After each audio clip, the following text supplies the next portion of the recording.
अच्छा बताओ, जीवन में दुख मिलना निश्चित है या नहीं? एक व्यक्ति का नाम बताओ जिसे आज तक दुख ना मिला हो। एक का नाम बताओ, आपके पड़ोसी में कोई हो, पड़ोस में आपके पड़ोसी तो आपसे ज्यादा परेशान है, हाँ या ना? बोलो। इसलिए संसार का नियम है, जो आया है उसे दुख का सामना करना पड़ेगा। तो आप सभी से मेरी प्रार्थना है, जीवन में जब दुख आए तो अपने आप को ऐसा प्रेजेंट कीजिएगा कि आप दुखी नहीं हैं, आप हैप्पी रहिएगा, खुश रहिएगा। पता है कि दुख आना है तो रोने से फायदा क्या? कमर कसो ना, मजबूत बनो ना, हर हाल के लिए तैयार रहो। रोन कब तक रोते रहोगे? रोते रोते तो आए ही हो, पैदा भय थे तब से रोना शुरू किया है आप लोगों ने, और जब देखो तब रो रहे हो, जब देखो तब रो रहे हो। क्यों रो रहे हो? अब किस बात की चिंता है?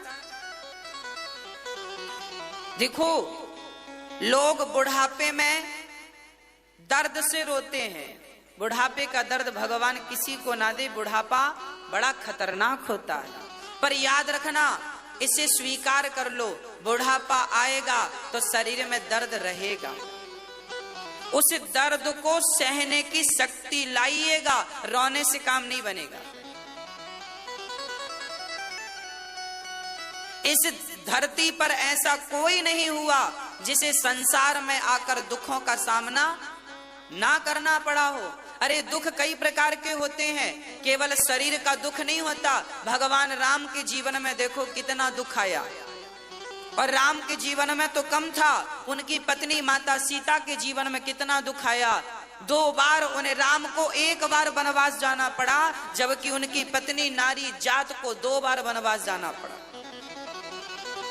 फिर भी वो नारी, वो माता सीता रोई नहीं, हिम्मत से काम लिया, और उन्होंने 2 बच्चों को जंगल में जन्म दिया, और जंगल में ही ऐसे संस्कार देकर बड़े किए कि आज तक उनका नाम बड़े आदर सम्मान से लिया जाता है। जरूरी नहीं है कि बच्चों के सिर पे पिता का साया हो, पिता का हाथ हो। अरे माँ ही अपने बेटे को लव कुश बना सकती है, माँ ही बेटे को संस्कारी बना सकती है। इसलिए बच्चों को संस्कार देना है, और हर परिस्थिति से लड़ने के लिए, डटकर सामना करने के लिए तैयार रहना है, हिम्मत हारना नहीं है। जीवन की आखिरी सांस तक आप में से किसी को, हम में से किसी को हिम्मत नहीं हारनी। भगवान आपका साथ देंगे, हिम्मत मत हारिएगा, घबराइएगा मत, परेशान ना होइएगा, भगवान आपके साथ हैं। हाँ, हमारे भगवान भी जरा परीक्षा लेते रहते हैं, कठिन दौर आता रहता है, पर आता है और चला जाता है। कैसे आता है और चला जाता है? तो आएगा दौर, फिर चला जाएगा। इसलिए आप मजबूत रहिएगा। भाई एक बात बताओ, तूफान सदा आते हैं क्या? आंधियां सदा चलती हैं क्या? ओला सदा गिरता है क्या? बोलो भाई साहब। मैया जी ऊपर नहीं, अभी यहां नहीं ओले गिर रहे हैं, मैया ऊपर देखने लगी।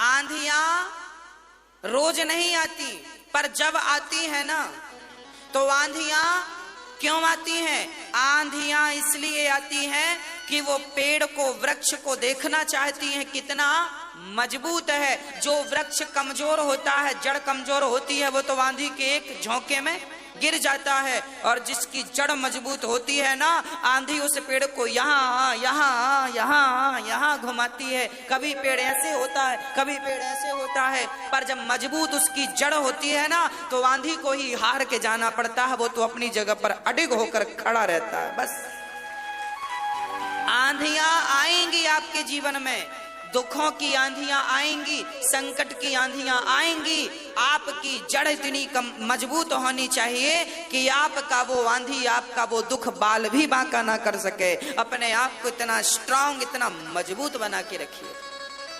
और आप मजबूत कब बनेंगे? जब आपके भीतर संस्कार होंगे, भगवान के प्रति अडिग विश्वास होगा।